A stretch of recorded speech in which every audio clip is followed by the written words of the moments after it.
dad is Russell Schultz. What landed him in solitary outside of the brother is bad. And I didn't understand that as a kid, him being in prison, because 40 years ago, I didn't know no one else who had a dad in prison.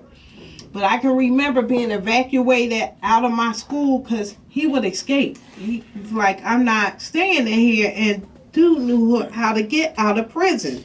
And he would get out, and he escaped twice.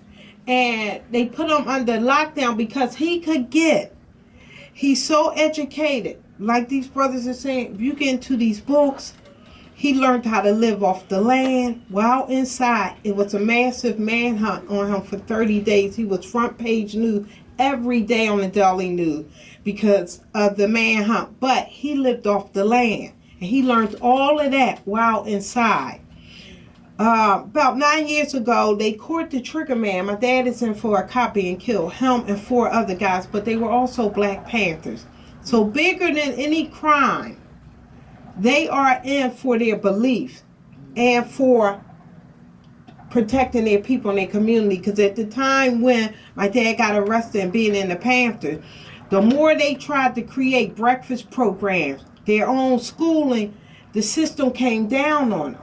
See, the more if you're dependent on this system, even with welfare, and for me, I say welfare is a stepping stone in our community. Don't get trapped in it, but it's a stepping stone because I would take it any day because my ancestors worked this land.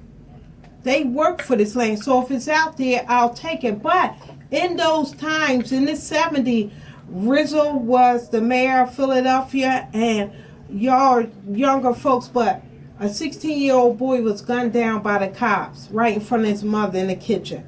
And the community came out and was asking the Panthers, what y'all going to do? Y'all got to protect us. And, you know, the cops were already on the Panthers. And Rizzo would come in and step over people, shoot people, call them wrong nigga, you not the one. And it got to a boiling point where today, we're talking 30 years later, people are still being gunned down. You go back 4 summers ago, how many people was shot by the cops? Almost 13 people. So they still doing the same stuff that they were protecting people from. And when you do stuff independent, like this right now, this, if they felt so, this Wednesday night, if they felt like it got too big and too many people are being educated, they will try to crush this shop. They will try to take it out. Unless you got an open mind and you stand up for what you believe in. The stronger we get, the more they try to push you away. And you can look at it with, I sit down and look at the reality shows, but it's a massive belittling of our people. If you think you're being disrespected on an all-time level right now, and I'm talking to the youth right now, because I couldn't imagine right now trying to be educated, going to school, and being disrespected the way that the kids are being disrespected. Right now, people should be in an uproar in the streets. Tonight was the same night they did this radio station, 100.3, did a rally out in South Philly, and they aired it on the radio tonight. Sometimes we get confused. Don't let this trickery get to you. The Department of Police were there.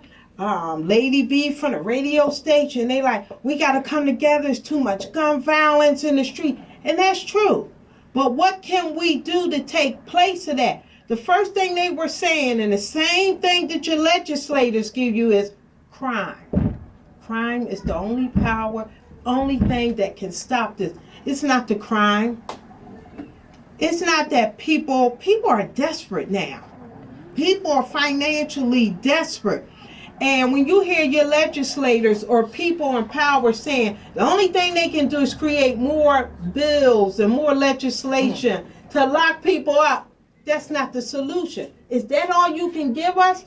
Every 4 years, your legislators, when they come up, all they can give you is a new law on gun control and crime.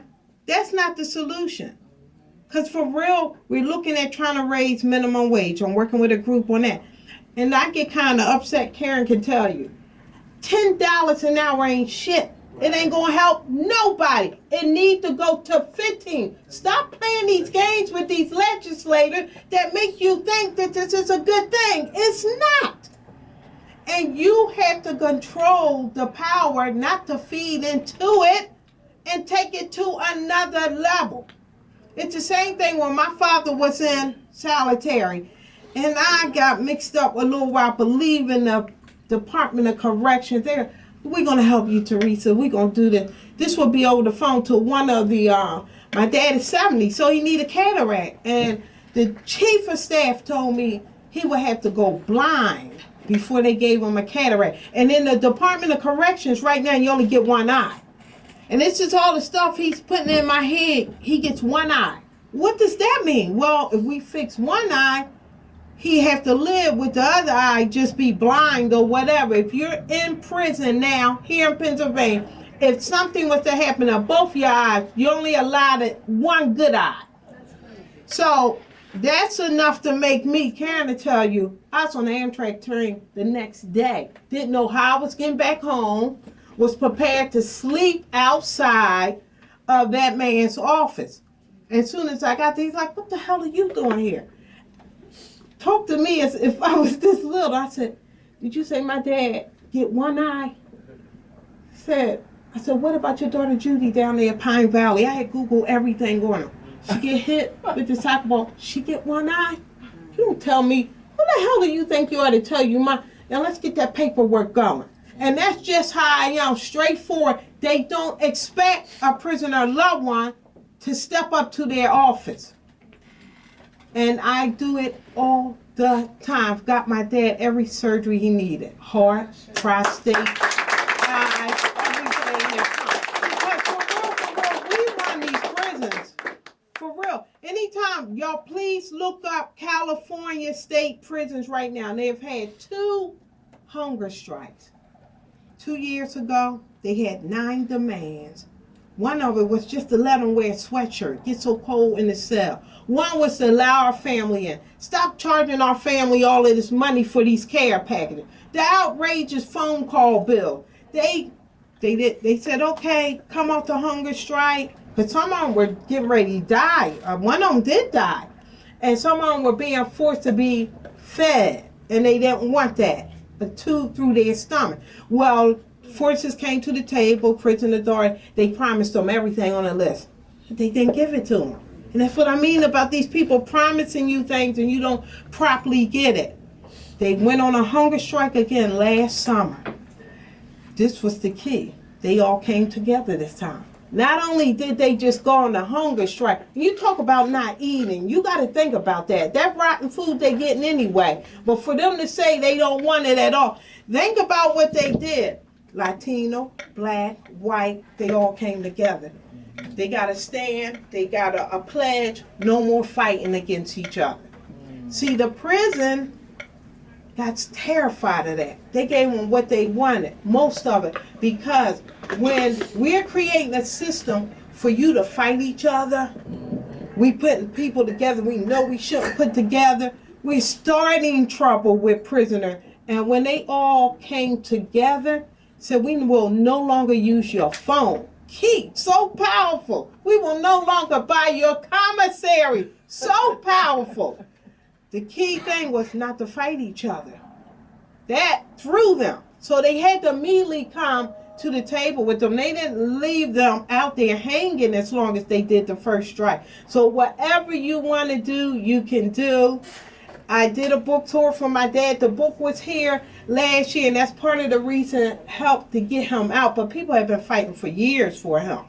But it's some key people stepped up. Danny Glover, everybody. I started meeting people in California because I went there for the prison strike. I had to see this. To see prisoners come together, I had to meet with their families and see this. The same way we have to come together.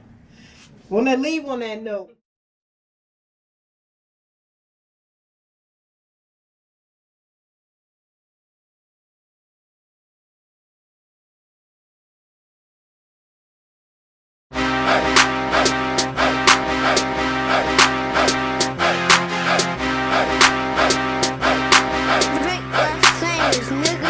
right off the Broadway sub stop, Philadelphia, PA.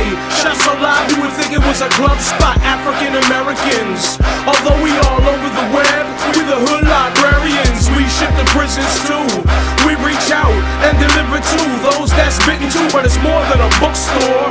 You want it, we got it. Mixtapes, DVDs, and culture products. Black and Nobel got our hands in a lot of projects. We welcome all to come build. The energy is positive. And remember, other teams is awake and conscious. Come through and experience this place of knowledge. They say they'll put it in a book if they wanna hide it from us, but we got them books so you can buy it from us. Something to read while you on a train or riding the bus. Get your read on, food for thought, get your eat on. Black and Nobel, I'm